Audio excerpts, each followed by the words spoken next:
just my relationship to it. I will pass to Bear 100.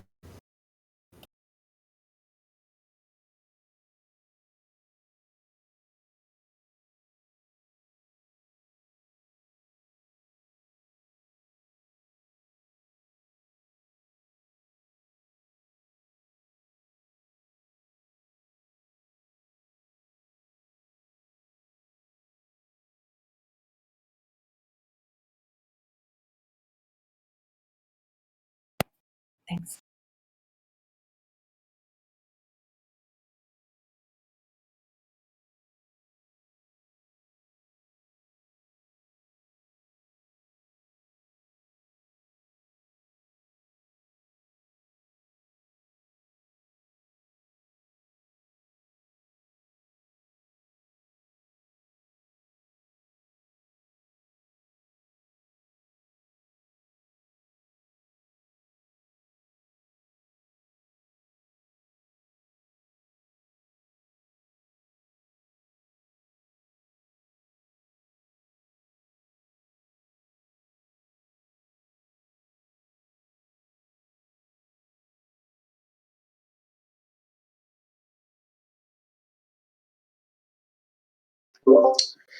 Thanks, Barry. Yeah, it's a very interesting question.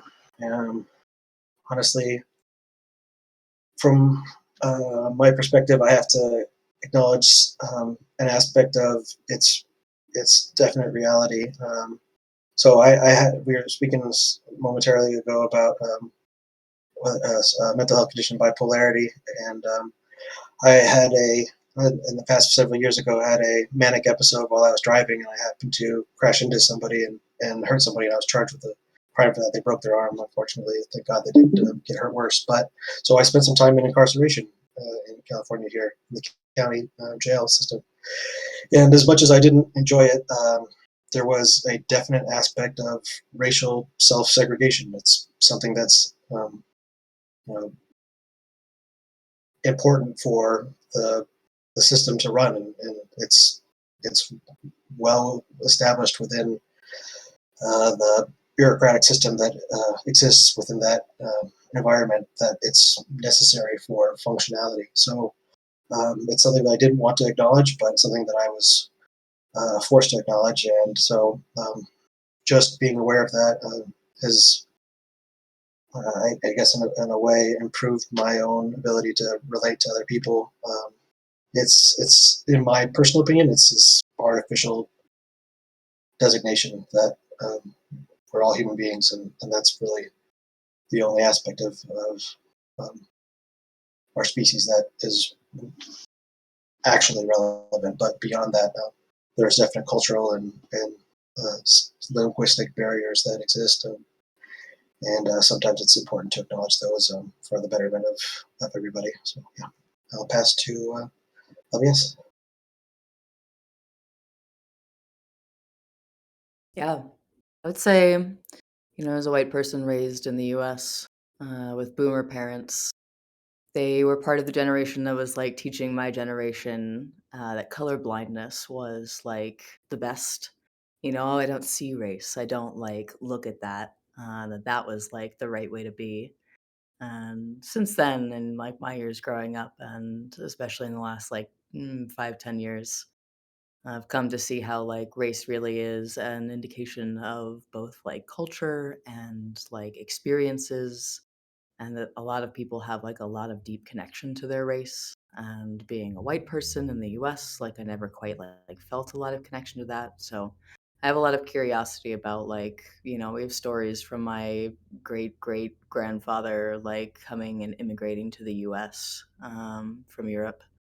And so I think for me, it's really about like connection to oneself, connection to like one's community in a kind of like intersectional way, and also like a lot of curiosity, and then just a lot of opportunity for me to like continue expanding my understanding of both my own race and also how like race impacts other people, and then also how those like come together. Whereas a white person, I want to be available to show up to those like intersections and be supportive and helpful. been recently doing some like allyship workshops that have been super fascinating to kind of give me the tools to keep working on that. And I'll pass to Liv. Thank you. Thank you for bringing up this question, Edu. I think it's so important for us to speak about it. And I've been thinking a lot about it. Actually, I posted a tweet recently that said, is anyone in the DAO space talking about race and representation as the core points to systemic change and decentralization?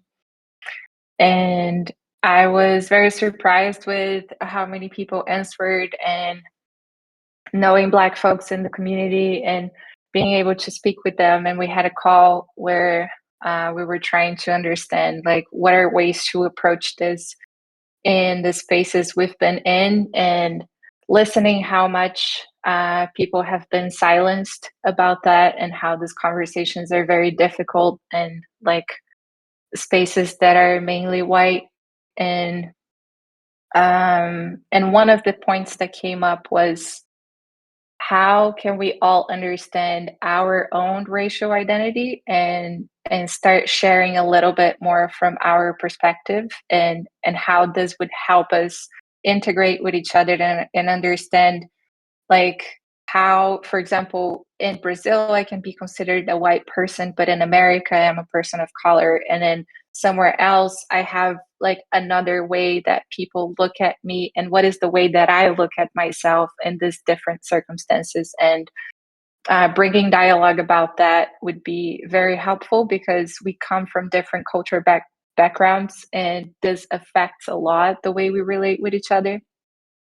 And also, something that has been very much on my mind is how our ways of making decision, approaching governance in general, comes from very colonialist backgrounds and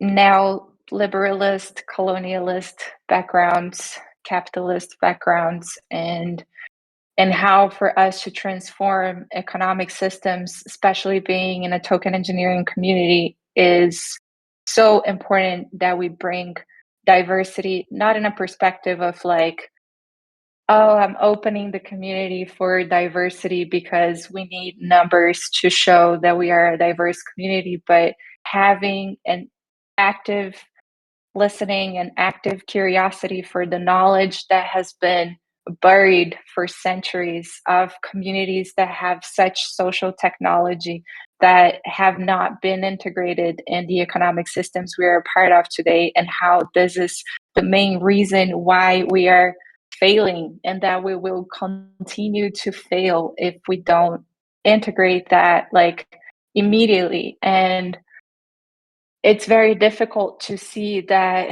a lot of the problems that we have, even in this community, and a lot of the problems we have in many of the communities, are because of a racial inequality, not, again, not only for the diversity, but for the intelligence that we are not allowing to come in, the missing piece that we have not integrated yet.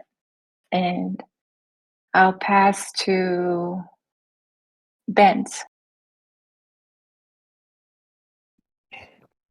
Thanks. Yeah, this is race has been a topic that I've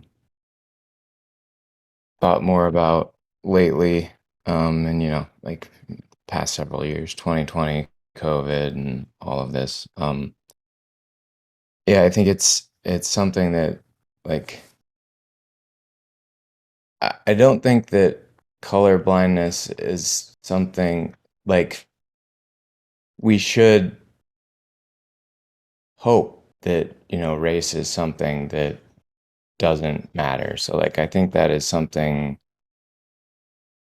not like diminishing diversity or anything like that, but like if we could get to a point where like the color of skin was something that was akin to the color of hair, and like we don't make judgments about people about that, but at the same time, like, that's not the way the world is now. and like you have to acknowledge that you know, even beyond those explicit ways in which people are kept out of systems, or you know, not incorporated into our governance, and their views aren't heard, like there's that inner subjective piece that is always at play, that we need to, you know, examine in ourselves and examine in what we're doing. And from kind of a US perspective, I think one of the things that's going to come up as a counter narrative to crypto is kind of like the angle of a lot of the space outside of the circles we're in is more kind of profit, and has more of like this libertarian streak, you know, obviously. And I think in the future that's going to be something that the whole ecosystem is painted with. And I think, like, for the reasons, you know, Livy, you're saying like we don't want diversity just for diversity's sake, but like I think we need to make a concerted effort to like show that this is something that is not about like people taking their money and hiding it because kind of the winds of government are changing a little bit. Like we need to like push for that because that's the change we want, but also like put that front and center and make it visible so that like that critique is harder to use. So I don't know, I was all over the place there.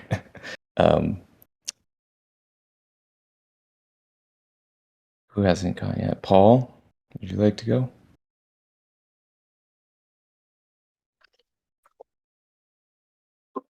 Oh, he disconnected. I guess he was driving. Ben, would you like to pass it to someone else? Oh, there you go. Paul, are you able to talk? Yeah, it looked like I clicked to get off instead of to be able to show my face here. So let me fix that. Can y'all see me? Yes, we can. Yeah. So I couldn't be more thrilled, you guys, with the possibilities that we have in Web3 and shared governance and shared treasuries. And I'm just really applaud the progress that you guys have made. And your effort to do the best job that you can in real time. I mean, I think that's what we're trying to do. I'm pretty new to the community. I have had a conversation, one-on-one conversation, to get some support and understand that you guys are in a place where, or we, because I feel like I'm kind of transitioning to be included, that where it's building the infrastructure rather than being able to help other people build theirs, which I guess, there's a huge demand, right? Everybody's wanting to figure out how to scale their ideas and scale their communities and figure out how that happens with tokenomics. It's such a gigantic part of the process. So I just think you guys are doing we are doing a phenomenal job, that you're keep having conversations that are based on transparency and wanting more and expecting more. And it's going to take some time. I think it's going to take us, some time to get these things ironed out. But I'm 50 years old. I've been in addressing substance use, mental health, and homelessness. And of course, it's socioeconomic. Social determinants of health are gigantic in how equality or fairness or lack of both of those things happens. And so with this opportunity to look at where resources go in such a transparent way, I just think we've got the wind at our backs. Like, I don't know how we screw this up. I mean, I will be so disappointed if we cannot show with transparency that resources get to the people that it should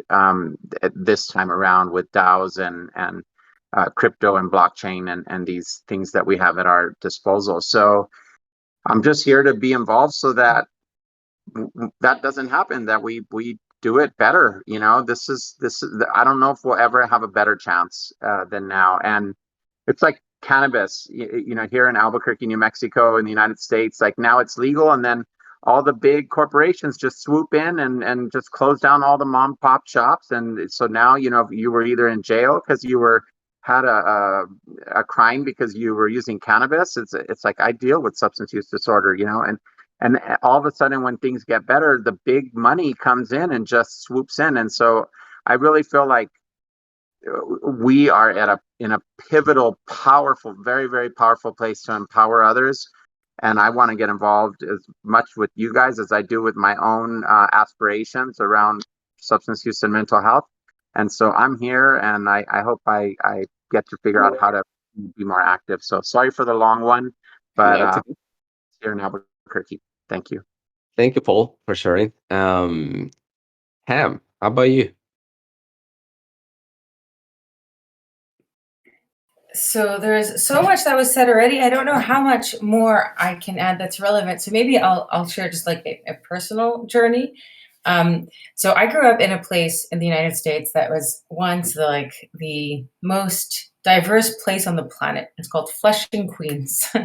And so in my world, everyone was different. Like there was just everyone from every culture, every language was spoken.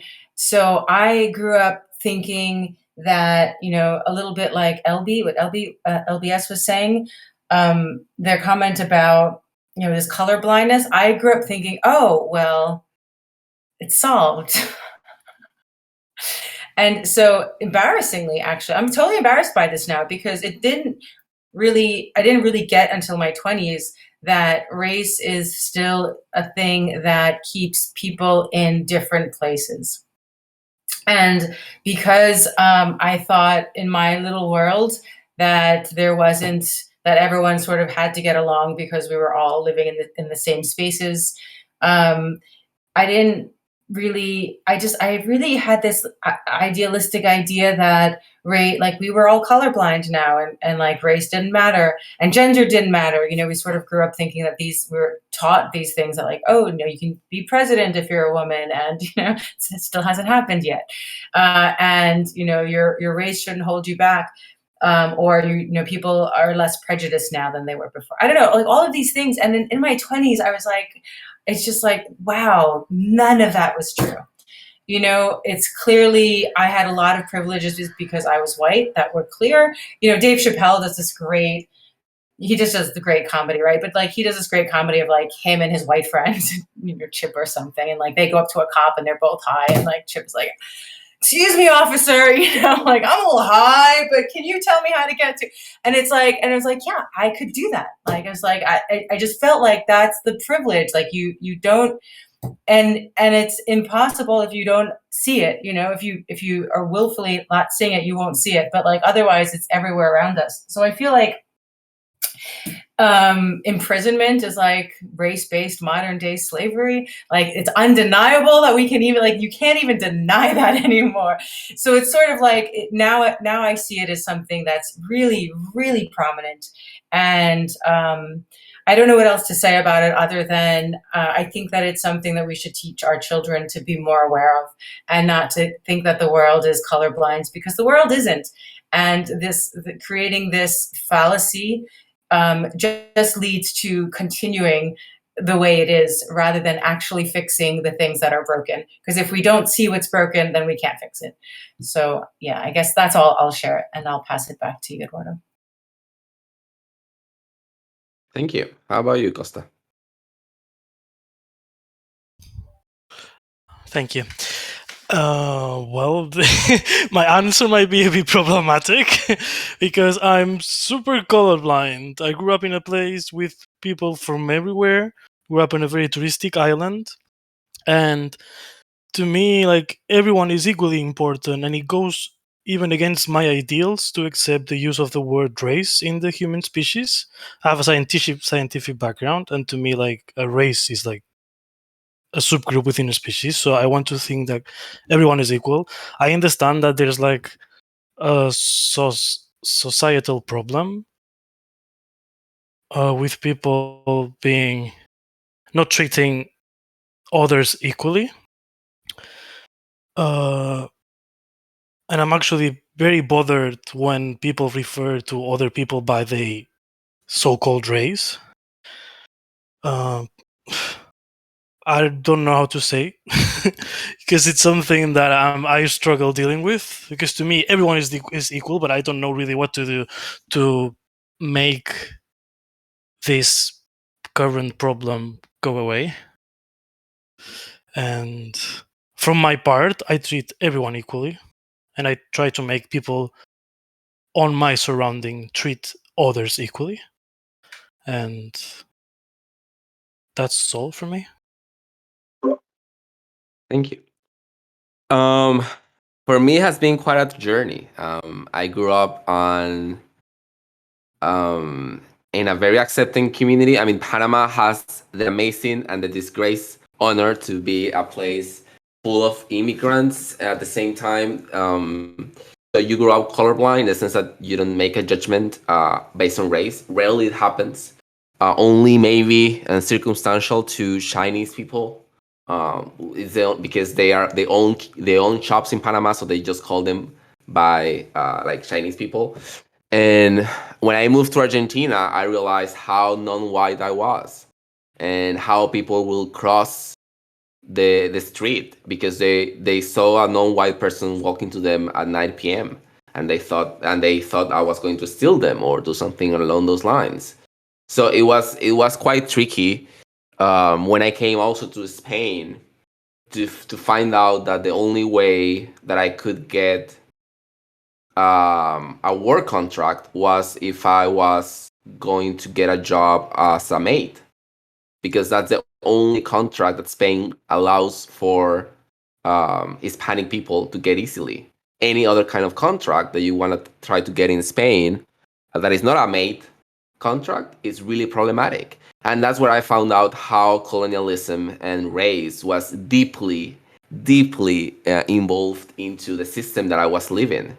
So I decided to live illegally for 5 years, but that's out of the scope of this. I do believe it's such a problematic situation, and as Libby mentioned, I feel it's our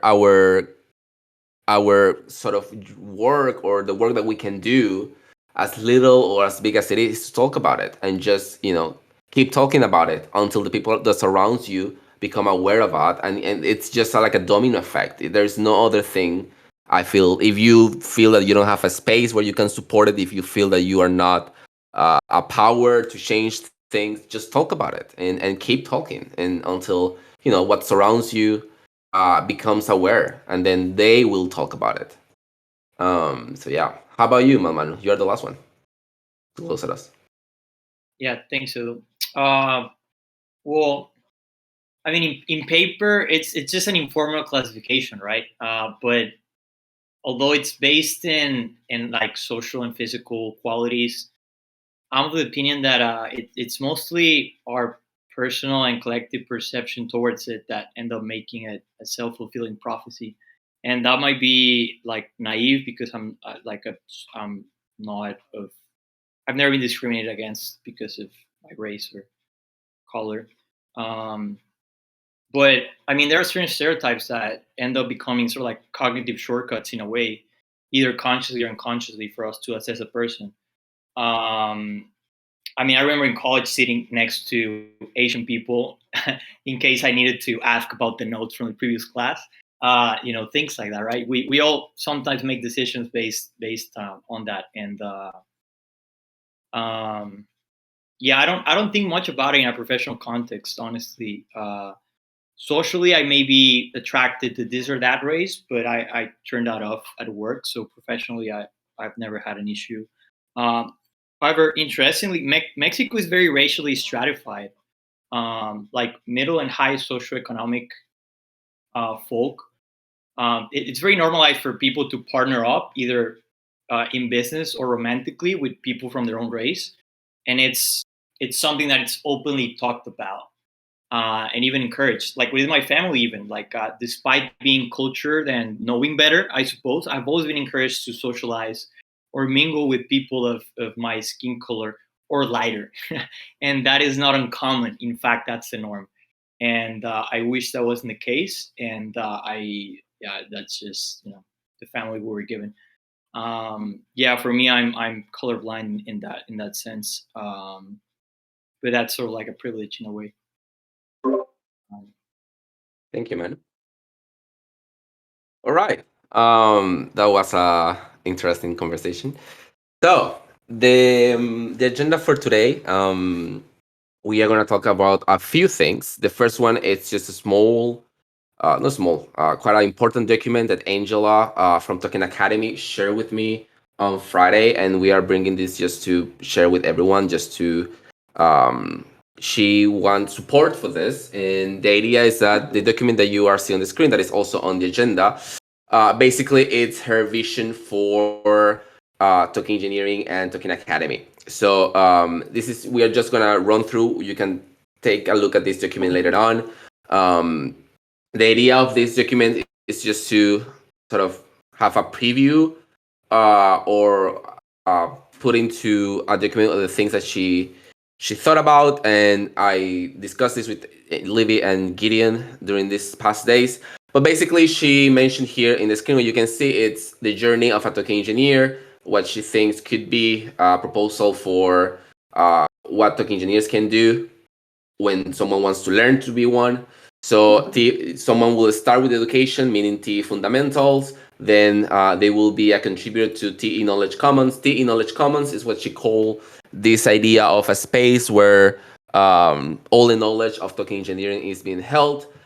Regarding this point, we are going to sync with Omega for Consilience Library because it's very similar to the Consilience Library concept. So the idea is to sort of not do separate work or do double work, but to do joint work. So we are going to sort of put together these two ideas and see where we are at. And then she mentioned that after being part of the TE Knowledge Commons, someone could be a hacker, then move to a guild member, and then pass to training programs and a full senior TE. So that's a little bit of the draft of this. Then she mentioned that part of this Consilience Library or TE Knowledge Commons is to have use cases for people to see templates of token economics from other projects, so they can sort of access to them and either by a token gated access or any other way. And she also incorporated a little bit about our quiz that we are going to explore later on today with Gideon. And then at the end, in the long-term vision, she expressed this vision that she has. This is a website, a draft that she envisioned for a website for this. She also mentioned the fact that there is no label, there is no Token Academy logo, because she wants this to be a token engineering kind of project that goes beyond TC or TE Academy. So it's a very interesting idea. We are trying to join efforts in a very active way. So now the onboarding process has been deployed on TE Academy. The next step is to hold these sessions of quizzes and trivia with Token Academy to bring alumni from Token Academy to our Discord and to make them aware that we exist and that there is a community that it's could be useful for them, and vice versa. So I just want to present this briefly. She wants support on this. She hasn't still explained in what way or she wants support. So my suggestion would be that she probably will post this publicly on the forum or something along those lines. So yeah, I will count down to 1 just in case anyone has any question regarding this document before we move on. 5, 4, 3, 2, 1. There you go. So the next topic of the agenda for today is the document that we have been working with Gideon, the TE engagement proposal. Gideon, would you like to take it on to brief what we talked before? Because you explained better than I. Sure. I'm going to just share my screen. This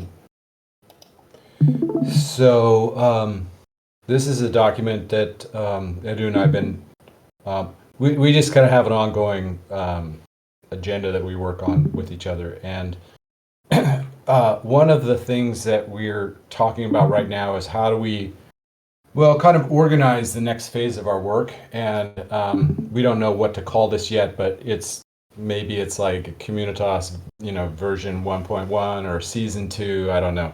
But the idea is we're trying to kind of like isolate down a set of tasks that we want to focus on as a working group to take the capacity for onboarding and engagement up to the next level. So the thing that we're talking about right now is kind of breaking that down into a few areas. So the wording for these things is still kind of, in progress. But let's just go through these really, really quickly. So the first one is in the area of testing or quizzing, or, it's basically like, how do we reinforce the knowledge of people in the community so that we all have at least a base level of knowledge to begin with about the TEC. And then how do we grow that over time? And so that's the first one. We'll come back in just a sec to go into, but I just want to give an overview. There's this other idea of the initial community offering, which is, again, this is this idea that when somebody joins the community, they make this offering of some kind of expression of themselves, right? Could take many forms, could be just like, could be a poem, could be, drawing, could be whatever it is. And this will be in response to some prompt that we have, right? We're not going to go into a lot of detail, but we're just going through each of these at a high level. And then there's this idea of an onboarding checklist, which is, there's a bunch of things that people need to do in order to be functioning members of this community. I mean, just some of it's just very mundane, like, setting up a discourse profile, setting up, so that you can dish praise. There are lots of these. So it's kind of like account setup, but it's not just that. And so the idea is maybe we start very simple with just a document. And Nate actually has done some of that work already. But then, might there be something down the road where it's more like a bot that really just kind of helps walk you through that process and then verifies that you've actually set up those accounts.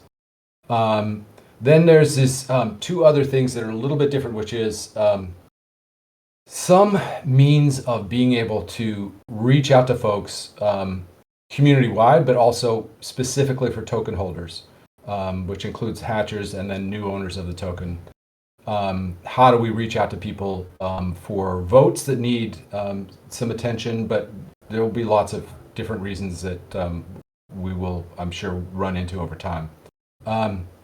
So that's kind of the overview of the buckets that we're talking about. And then I'm going to wait to dive into this testing quizzing thing, because we just want to drill down a little bit more on that. So before I do that, let me just pause and see if there are comments or questions. 5, 4, 3, 2, 1.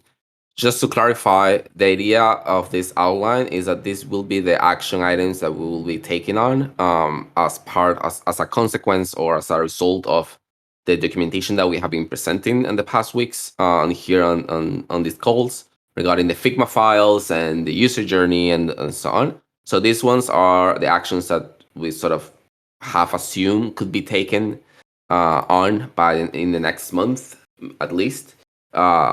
So there will be ones that are easier to execute. For example, the initial community offering will be just a channel in the TC Discord that you just created, put there some content, and it's done.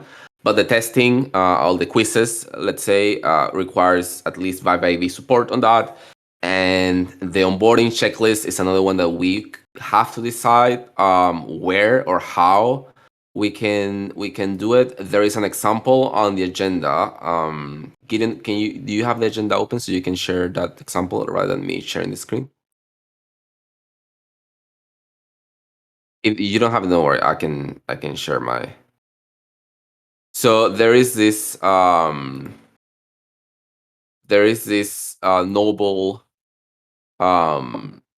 app. It's called Noble Place. Oh my lord, I need authorization. Give me a moment that I open this. So this is let me change my screen to the other one. So this is an app that the ENS community uses. It's called Noble. Let me change my screen here. So if you see my screen, it will guide you through all the things that you could do as a member of a community. So you verify your Discord, you connect your Ethereum account, you connect your Twitter, and then below you have roles assigned to tasks that you could have done. So for example, if I accept the server, if I own a ENS domain, or if I am part of the Twitter or whatever. So the idea could be something along these lines, Gideon. That's something that I envision to have this sort of checklist that is on chain or linked to chain or one way or the other. I think this could be really interesting, part of the praise kind of dashboard. But I don't know how complex it will be, so we will require also support on this. I reached out to the Noble people because they don't have an open website. It's like all done custom made. So I reached out to them to check how troublesome it is to create one, or how you create one, basically. But this is part of what Gideon mentioned about the checklist that we could create. And let me go back to the agenda. So that's on the end of the what we are expecting to do. So does anyone have any question regarding these actions? Does anyone wants to support any of these actions, or think, for example, regarding we have to create the questions for the quizzes? This is a joint effort with Token Academy, and so on. So before we keep going, is there any question regarding this? 5, 4, 3, 2. All right, back to you, Gideon. Yeah. So thanks for clarifying that, Edu. I think the kind of the next step on this is putting together a proposal, really, and from like a cost perspective, we need to think about what we're building here. I think from like the perspective of like upfront investments. So an example of that is like the quiz bot, right? It's like getting by V's time, and figuring out, well, how much of his time is that going to cost to do those kinds of things. But then there's ongoing costs. So like the social trivia some of these things will require ongoing operational support, people's time, essentially. So that's part of what we're going to be looking at too, is like, what's this going to cost us in terms of the Communitas budget going forward. And then, and Edu, maybe you can come back towards the end to just talk about like what you see as like the next steps in terms of like getting the proposal approved and written up and approved. But let me just dive in before we do that into this testing part, because this is the part where there's a little bit more depth here. So what Edu and I have been talking about is that the first thing that we would probably focus on in the testing is this onboarding quiz bot that we've talked about for a couple of weeks now, which is basically, a pretty fun, light way to welcome people into the community by asking them questions, like helping them to learn about the mission, vision, and values of the organization, and maybe some other top level things. And then just quiz them in like kind of a fun way that just really is more aimed at reinforcing the learning. The next thing is this idea that we've been playing with for several months now, which is a way of asking people what their interests are, and possibly doing some similarly kind of lightweight capacity testing, just kind of like their general knowledge on things like governance or, token engineering. that would then be the link to the working group in Discord. Like, so once you answer that, it kind of plops you into Discord, and there's still a lot of questions about how that would work. The other one are these social trivia Before contests. Yeah. Sorry, Gideon. Before we continue, there was a very interesting comment from Livy, and a thing that we had before, which is how do we align these areas of interest with the token engineering flower that we sort of show quite often? And it's very interesting to see how we can sort of, if we manage to figure out a way to sync this area of interest with the token economic flower that we show a lot, it could be productive for also understanding our entire ecosystem and how people develop within that ecosystem and within that flower. So just to have that in mind, because I think it's important. Go ahead. Yeah, thanks. Yeah, I think that's absolutely right. And actually, I want to tie back to one other thing that Livia said a couple weeks ago, which is, how do we do all this in a way that doesn't strip people of their intrinsic motivation, right? Like that's going to be really important. Like, to do this in a way that's fun and reinforcing. So it's like, we're doing this for you. Like this quiz is not for us; it's for you. That kind of like a way to reinforce learning.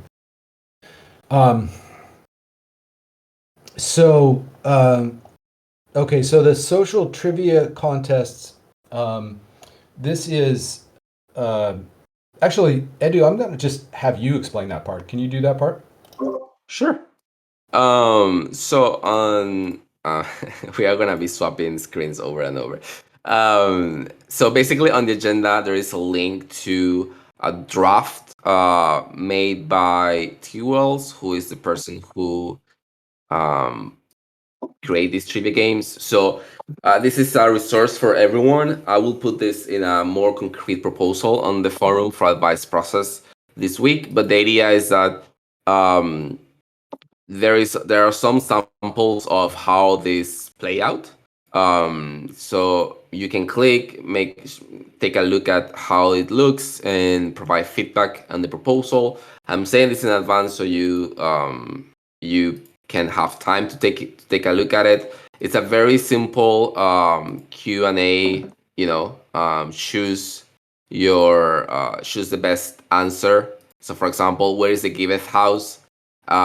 It's a very niche question. Like, if you do not belong to the giveth galaxy, you don't know the answer of this. So this is the kind of things that we want to do, but focus on token engineering and at least at TC. So we talk about with Angela to probably make 5 questions are sponsored or given by Token Academy, and 5 questions are sponsored by TC. We will figure it out how it goes. But yeah, so this is a little bit about the trivia game. The explanation right now is very simple on this document, but you have a few details about it, and then there are some questions that he put here, like what will be the method of distribution, who will be responsible for game rewards, and so on. So this is still a work in progress. So yeah, does anyone have any question regarding the trivia game? The idea is that this happens monthly or at most bi-weekly, and we will it's focused on inviting alumni from Token Academy and any other token engineer from that wants to engage and participate, and at the same time give some, for example, if let's say Livy and SoftGov is working on a research of governance, have one question about governance in a way to showcase and give feedback to this initiative that we are having, so people become aware of them also in that process. So that's one of the intentions of this game, to combine a social layer with a little bit of education, or a lot of education in that sense. Back to you, Gideon. Before I do that, any questions on what Edu was talking about? 5, 4, 3, 2, 1. Okay. You notice that I don't have the counting down my fingers, right? That's going to take me a little bit to master that skill, speaking and then moving my fingers at the same time. Okay, so the last piece is this idea. So the parts that we've been talking about so far are really more about like kind of it's like fun and engaging and informative, right? And one of them way more social, right? This next part is how do we then bridge to something that's a little bit more intensive, and what might that look like in terms of assessing people's knowledge, possibly as a path to some type of outcome, right? It might be way down the road, it might be like some type of accreditation down the token engineering side of things. Token engineering, different types of token engineering accreditation, maybe in governance, maybe in the technical side of it. But it could also be useful for kind of validating people's expertise just in the community itself, right? So like this part could be useful for feeding into a reputation system. There are lots of different applications of this down the road. And this is where you really get into this question that Livia was talking about, is like, how do we do stuff like this in a way that doesn't create some unwanted, unforeseen consequences? So this part, we feel like these first quizzes and things like that, we can go down that path pretty easily without messing anything up. But the testing part and where that goes is something that we want to go very slow on and assess the cultural impact, but then also the impact on the mission. Like, are we creating something here that really is helping the mission, or are we just creating something that's not that useful? So this one is one that we want to be more deliberate on, and that's going to take probably a little bit more time to figure out. But that's the general direction, is like for use in possible accreditation and then also reputation within the community. I have a comment on that. Yeah, Edu and I were talking today, and I'm happy he brought up the tea flower, because I think also in these conversations we've been having on like the whole onboarding process as it has been shaping is so incredible and amazing. And how can we funnel that a little bit more to the mission and being in alignment with token engineering? And then we were chatting today, and this idea came up of including the tea flower in this survey that people complete when they join. So there could be two different questions. One, which one of these topics, and then listing the flower topics, do you have expertise in, and also having an option for none. And another question that is, which one of those topics you would like to learn about or get in contact with, even if you don't have an expertise. And then we would map the expertise that we have available that we could start including in the education process, and also who are the people who would like to learn about the things. And like that, people would join and understand what this is about. Like, okay, these are the types of expertise that are valued in this community. And I think it's important for people to know what is valued so they can contribute in a way that feels meaningful for them also. Yeah, I agree, and also to know that we had that question on the survey that it's called "How much do you know about Web3?"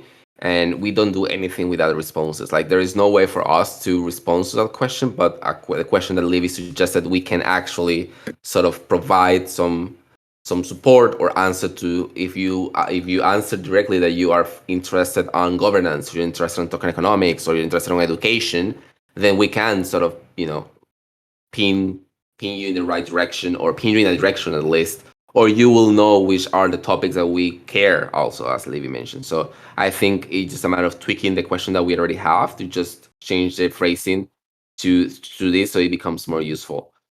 I want to make sometimes, if anyone wants to comment on this, before I ask the next question. 5, 4, 3, 2, 1. All right, Livy, I had a question. Sorry, before that, do we finish this, Gideon, or do you have something else to comment on? No, that's it. The only thing I just very quickly, I think that it would be cool actually in the bot to have the flower there as like a nice visual so that people can see that and then have the choices down below. That would be really cool actually. Just reinforce that image over and over. Yeah, and Vi will kill us with so many bots. Livy, I want to ask you. We have 5 minutes left. If you have any, how did it go on the orientation call? If you have any feedback regarding the orientation call, I didn't ask you this on our sync. Sorry, but yeah, if you have anything to comment that we can change, improve, adapt. I think it went well. People seemed curious, and we went on more philosophical conversations, maybe because it was me there. I think it's good to have someone that is more grounded leading that call. But one thing I would change is that I saw you chopped the mission, vision, and values to have like a more abbreviated version. I think it would be important to read the full version. And I also went on a little bit explaining each one of Ostrom's principles. I think it helps to create an understanding of like what we're doing, and maybe including the tea flower would be a good point also. It is included. Oh, Yes, the it is. flower is included. Oh, yeah. It is there. Yeah, I remember now. I took Yeah, some. I think it's great. Sorry. Yeah, I just want to mention I took a lot of notes for the orientation, so we can go over that if you'd like. That will be helpful. Thank you so much, Jane. And we were thinking. This is probably a stretch, but I was thinking of updating the orientation deck, the document that we shared on screen, mainly because when I do the orientation call, I adapt, like I write down what everyone says on their intro. So what I explain later, it's according to what they say they are interested, or what their field. So it's a little more tailored to what everyone expressed at the beginning. But I was thinking, since our conversation today, that it could be interesting to, just rather than having our orientation call divided by working groups, which is what I do at the moment, is to have, again, having the orientation call divided by areas of interest. So we will talk about education, we will talk about governance, we will talk about token economics, and which efforts do we have in all of these areas. So we could take this idea of the token economic flower to the format of the orientation call. So it's more oriented to areas rather than working groups, because right now it's focused on working groups. And I think it could be interesting to take a chance on tweaking it and see how the process goes. Does anyone else have any other comment regarding the orientation call? 5, 4, 3. Yes, Paul, go ahead. I don't know if this is appropriate. I just have like a super newbie question. What percentage of the people that were attracting or were finding or interested are interested in their own communities, like a founder, kind of like a key person in another group? Like, is there a different? Are you separating that out, like from somebody that's just trying to understand and learn about tokenomics versus somebody that has like an active role in a community or wants to have an active role and be kind of the expert per se in tokenomics or governance? We don't do this separation at the moment. What we do is that we do one-on-ones or follow-ups to people who have deeper questions or have a very specific entry point. For example, if you're looking for a partnership, or you are a founder looking for something very specific or something along those lines, we do provide those one-on-ones in a way to sort of get you to wherever you need to get, if we can, of course. But besides that, there is no, for example, pods of work or of a small group of people who are founders. We don't have that yet at the moment. It could be done down the lane probably. So we don't really know what percentage of the people are fitting that category. Like myself as a, like a founder, I was like, oh my God, token engineering, this is exactly the holy grail. This is what I've been looking for. I can't wait to, learn and dive in.